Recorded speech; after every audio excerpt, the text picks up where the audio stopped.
എല്ലാ കൂട്ടുകാർക്കും ഡിസൈനിങ് അൺബോക്സിങ്ങിന്റെ മറ്റൊരു ട്യൂട്ടോറിയലിലേക്ക് സ്വാഗതം. നമ്മളിന്ന് ചെയ്യാൻ പോകുന്നത് ഒരു തമ്പനെയിലിന്റെ ട്യൂട്ടോറിയലാണ്. നമ്മൾ ചെയ്യുന്ന ആപ്പ് എന്ന് പറയുന്നത് പെക്സൽ ലാബാണ്. അപ്പോൾ ഈ തമ്പനെയിൽ എങ്ങനെയാണ് ചെയ്തിരിക്കുന്നത്, ഇതിനെന്തൊക്കെയാണ് ഫോണ്ട് യൂസ് ചെയ്തിരിക്കുന്നത്, അതെല്ലാമാണ് ഇന്ന് ഈ വീഡിയോയിൽ കാണിക്കാൻ പോകുന്നത്. അപ്പം ആദ്യം മുതൽ അവസാനം വരെ കാണുക. ഓക്കെ, ഫസ്റ്റ് സ്റ്റെപ്പ് എന്ന് പറയുമ്പോൾ ഇതിലേക്ക് രണ്ട് ഇമേജാണ്, എലോൺ മാസ്കിന്റെയും ഗൂഗിൾ സിഇഒന്റെയും രണ്ട് ഇമേജാണ് ഇതിലേക്ക് ആഡ് ചെയ്യാൻ പോകുന്നത്. ഓക്കെ, നമുക്കത് പിന്നെ നോക്കുന്നത് അലൈൻ ചെയ്ത് വെക്കാം.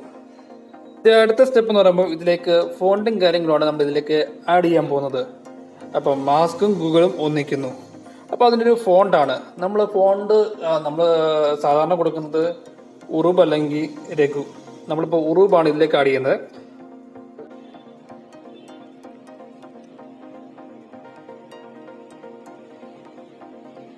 നമുക്കിത് ടൈപ്പ് ചെയ്യാം.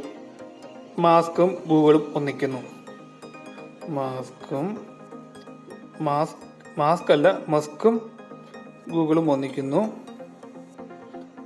അതിനുശേഷം നമുക്ക് ഇതിലേക്കൊരു ഫോണ്ട്, നമ്മൾ ഉറുബാണ് കൊടുക്കുന്നത്, ഉറുബ് ഇതിലേക്ക് ആഡ് ചെയ്യുക.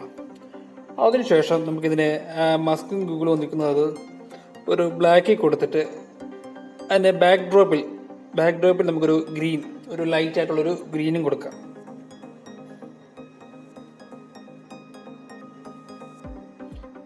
ബ്ലാക്ക് കൊടുത്തു. അതിനുശേഷം ബാക്ക് ഡ്രോപ്പിൽ നമുക്കൊരു ഗ്രീൻ, ആ ഗ്രീൻ ഇച്ചിരി ഇതായിട്ട് ഇരിക്കുന്നത്, ഇച്ചിരി കൂടെ അത് ലൈറ്റ് ആകാനുണ്ട്. ഇച്ചിരി ഡാർക്കായിട്ടാണ് കിടക്കുന്നത്. നമുക്ക് ലെഫ്റ്റും റൈറ്റും കൊടുക്കാം, കട്ടിങ് കൊടുക്കാം.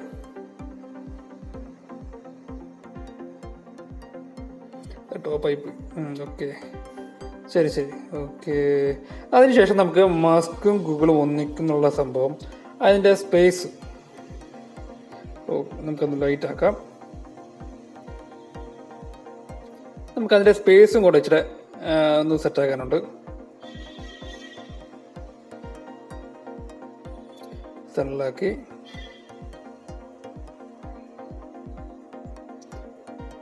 നമുക്കത് രണ്ടാമത്തെ എന്താ സംഭവിക്കുന്നത് കണ്ടറിയണം.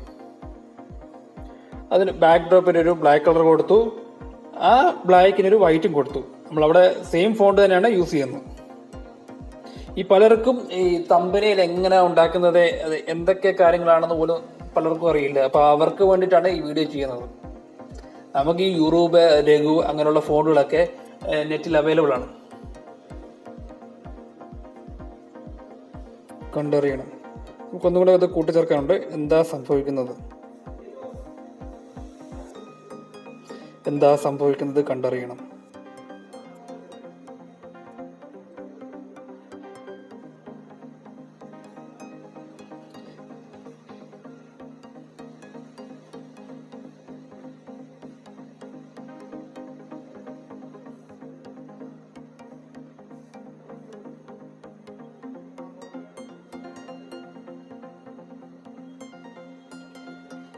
നമുക്ക് നമ്മുടെ ഫസ്റ്റ് കൊടുത്ത മസ്കും ഗൂഗിളും ഒന്നിക്കുന്നുള്ളതിൻ്റെ ഫോണ്ട് അതൊന്ന് സ്പേസ് ഒന്ന് അലൈൻ ചെയ്യണം.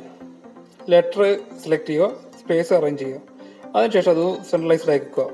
നമ്മൾ എന്ത് സംഭവം കൊടുത്താലും അത് മെയിൻ ഹെഡിങ്, മെയിൻ ടൈറ്റിൽ അത് ഇച്ചിരി വലുതാക്കി കൊടുക്കുക. പിന്നെ അതിൻ്റെ ചെറുത് അങ്ങനെ ചെയ്യാവുള്ളൂ. എന്നാലേ ഈ കാണുന്ന ആൾക്കാർക്ക് അത് മനസ്സിലാകത്തുള്ളൂ. ഓക്കെ, ഇത് വളരെ സിമ്പിളായിട്ടുള്ള മെത്തേഡാണ്. അപ്പം ഇത് വീഡിയോ ഇഷ്ടപ്പെട്ടെന്ന് തോന്നുന്നു. അപ്പോൾ ഇത് മറ്റുള്ളവർക്ക് ഷെയർ ചെയ്യുക. അപ്പോൾ നമുക്ക് അടുത്തൊരു ട്യൂട്ടോറിയലിൽ കാണാം.